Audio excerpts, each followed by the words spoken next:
You guys know what it is. Coach Colin here, coolest high performance coach in the world. And if you want more of the very best insights to the podcast you love, hit that subscribe button. Smash that subscribe button. No one else in this clip game is doing what I'm doing. There's nobody else. You go to Powerful JRE, just the clips. You go to JRE Clips Daily clips, nothing. JRE Explosion, nothing. It's just the clips. I'm over here giving you the clips and giving you my passion because I am really like you. I watch these things. I love these interviews, and they have helped transform my life for the better. Let's get into it. This is Stephen Pressfield. This is episode 1901. I've done so many clips on this. I know. Usually you go to a clip channel, it's 2 clips per episode, but I really watch this. I sit and I watch it, and I don't just bring you the things that I think will get views. I give you the things that stand out in my mind, and I think to myself, this is something that people need to think about more. So this clip is at 1 hour and, 22 minutes and 30 seconds. This is where Joe and Stephen Pressfield start talking about people's boring existences and how you can break free and, stop working for the bank and start painting and start doing something, some kind of passion that you have. And then, you know what? I'll just read exactly what I have. I like going into this Jocko reading part that I have. Joe says that not everybody has an interest that they can turn into a business. Not everybody has a passion. Stephen Pressfield thinks that's very wrong. I also think it's very wrong. I think every single person in the world has an interest, has something that they love, that they're passionate about, something that they have more ability than most other people that they really could turn into a business if they would just allow it to happen. The problem is, most people aren't told that they're great at certain things. Most people are told to just walk the beaten path. Most people are told that if they get a job, etc., they'll be fine and they'll be safe. And honestly, most people are just scared. Most people are scared that the thing that's so close to their heart isn't really anything. They're scared that the thing that they want to do, they're going to fail at. They're scared that they're scared because nobody is giving them the confidence to pursue that thing that's deep inside their heart and their soul. And I really do believe that. So I'm just going to play the clip so you have a little more context on what I'm talking about. Here we go. Projects, and you post them on Instagram, and all of a sudden people want to buy them. Now you got orders. You're like, oh my God, yeah. I'm thinking of quitting the job. And then you and the wife have to have a conversation. Like, is this sustainable? Yeah. Can we really do this? And well, I'll tell you what, let's give ourselves 6 months, and I'm going to work on it part-time on nights and weekends, and it'll be worth the sacrifice. And I think I could really get to a point where we can have a real way of life that is very satisfying. Like, if you go from being a person who works in a bank, this boring, unsatisfying version of reality that so many people are trapped in, to all of a sudden you're painting. That's that Matrix talk. Yeah. I'm not going to bring up Andrew Tate, but I'm just saying he's talking about the Matrix, right? Like, you see that, right? No. A lot of great men talk about the Matrix, but they just don't call it that. And your paintings are selling, and you have a gallery opening, and your stuff is selling, and you're like, oh my goodness, I think I can make a living painting. Like, what a much more satisfying and exciting way of life that is. Yeah. I mean, I'm a believer, as you know from what I've talked about the muse and stuff like that through each of us is flowing an underground river. And that river is unique to us, and it's our creativity. Let's say it's the guy with the motorcycles, or it's a guy that wants to paint lowrider cars, that just has or design lowrider cars or something like that. And that is flowing through us. And if we don't do it, if we stay working in the bank or doing whatever it is, if we yield to our resistance and our fear, and we don't do that, that river doesn't go away. That underground river doesn't go away. It flows into another channel, flows into a negative channel, right? And it starts to fuck us up. physically, emotionally, psychologically. But if we do let it flow, and pretty soon the whole family gets involved in it, right? And we've now created this energy, which you could call God energy. It's coming from some other place, right? Is helping everybody. Everybody's feeding off of it. And I'm encouraged that there are more people doing that than I think there ever were because of the internet, like you say, because of the fact that you can find a market.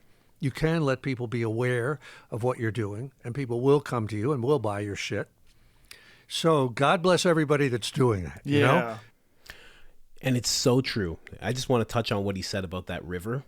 That river, if I had to like clarify that more, that's that thing that you wake up every day and you wish you could do. You know, maybe it's a couple of things, but it's always been there and it never really wears off, and you keep pushing it to the side because it seems like a long shot. It seems like a far off dream that you can't achieve, and it's so not. The reason that it's always there for you is because it's meant for you. It really is. I know a lot of people think that's very, airy fairy, like whatever you want to call it, woo woo, like whatever. But it's not. It's there for a reason. It's there for you. It's the thing you're supposed to do. And don't get me wrong, that might not be the exact thing that you're supposed to do, but it's going to lead you there. It's trying to lead you there. And if you would just give into it, if you would just submit, like I've talked about in other videos, if you just submit to that feeling, to that thing, that craft, it will take you to where you're supposed to be. And he's so right. If you don't follow it, if you don't follow what you're supposed to do in life, right down to anything, you can break it down to anything like that. If you know you should go to the gym and you don't, what ends up happening? You end up getting fat, you're out of shape, you're a little lazy, and 40, 30, 20 years, maybe even 10 years down the line, you end up with an autoimmune disease, or you end up with high cholesterol, or you end up in a situation you didn't want to be in. It's the same thing when it comes to your heart's desire. If you don't follow it, you end up numbing yourself. That's why some of the most drug addicted, alcoholic people have so much light inside of them. It's because they're numbing this thing.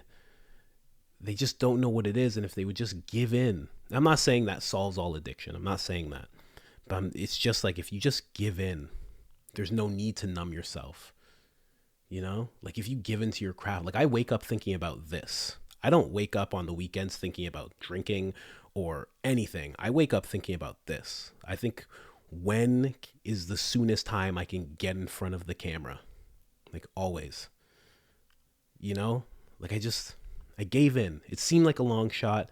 It hasn't been the extremely most lucrative thing. I'm not a millionaire out here, but I'm so happy and my heart feels so at peace. I don't know. I just think a lot of people would benefit from giving into that thing. All right, let's hear. This is actually the part, Everybody that does it, don't stop. Yeah. Don't stop. I don't know if it's for everybody, because there's some people out there that truly don't have interests. They don't have a thing that excites them, which is very unfortunate. What is that? Is that nature or nurture? I'm not so sure about that. I kind of believe that, maybe not everybody has like a specific art that they want to do, but they have some gift. I'm thinking about a friend of mine, a woman who's been a really good friend of mine forever and has never really worked. She's always been married. She's never had a job, da-da-da-da-da-da. But I realized watching her life that her calling is, she's like one of those people that, of her extended family and friends, she's the one that holds everything together. She's the one that when somebody gets pregnant over here, an unwanted pregnancy, they go to my friend. And she kind of pulls them together somehow. If there's a death in the family, if there's something like that, right? So that's her calling. Maybe she's not making movies or something like that, but that's her gift, and it's a real gift, And so I do believe that everybody's got something like that. Well, that was just probably a traditional role in communities. Yeah, probably was. Yeah. They're describing he's describing a coach. He's describing a coach. His friend is like a coach. She's like a person, not a therapist quite, because she actually solves people's problems. I'm not saying therapists don't, but they don't like look into that part. They just kind of want you to question your own thought process. But like he's describing like that's like me. That's what I do. Anytime a friend is in trouble or needs somebody to talk to for hours at a time or needs somebody to give them direction, like I come in. Like that's what I do. I would do that for you. If you message me, 100% I would do that for you. I love doing that. But back to the point at hand, I really do think, exactly like Mr. Pressfield said, everybody has a thing. Everybody. And they know what that thing is, and they do it so naturally. And here's the problem. Here's a really big problem, is that we do the thing we're meant to do so naturally and so effortlessly that we think absolutely nothing of it. That's the problem. We never look at it as a thing because it's like, that's whatever. We literally think the thing that we're so great at, we think everybody can do that. We think everybody knows about that. Because so rarely do our friends or family step in and be like, you know, that thing you do, no one does that like you. You know that? Like, when's the last time somebody's done that for you? Gone up to you and been like, you know, the way you speak, you know, nobody does that. You know, you're actually exceptional at that thing. People don't do that. I was lucky enough that my friend Hank, I love Hank. He's like my brother. He came to me and he was like, hey man, he's like, you know, when you speak, people listen. He goes, you know, you have a really good voice. He's like, you should be like talking for a living. I'm like, what? I'm like, we all talk. He's like, no, it's different when you talk. He's like, and we were working together in a phone store, Kudo. And he's like, people really listen to you. He's like, they always think you're management. He goes, you have a really cool way of thinking. You know that? He's like, nobody thinks like you. And when he said that to me, I thought about it all the time for the rest of my life. And I saw things that kind of led like it was the same thing. Like what he was saying, I would hear somebody else say, and somebody else and somebody else. Like it started to make me believe like he's actually right. But I always thought of that. He was like the first one to say that to me. He was like, you're really good at this, and this. And now those things in my coaching practice, I do all those things. I do those things on video, on YouTube.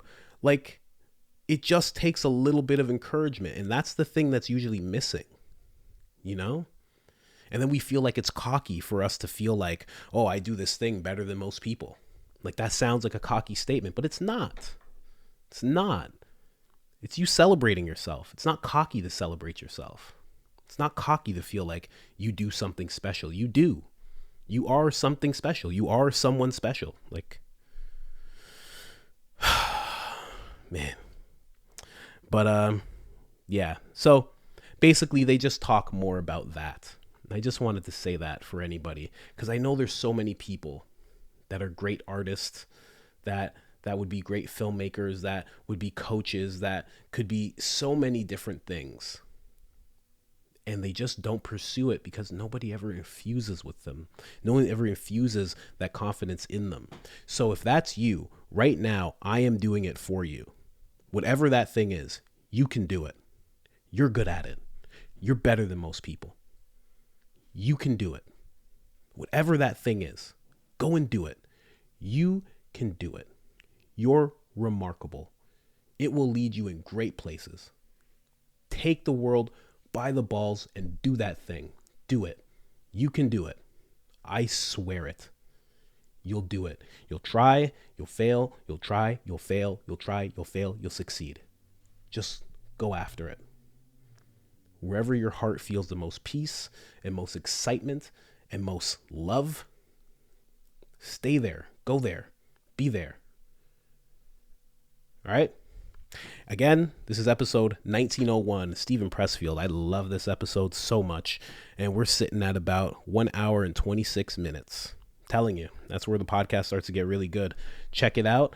And if you want more of what I just did just now, hit that subscribe button. I'm out. Peace.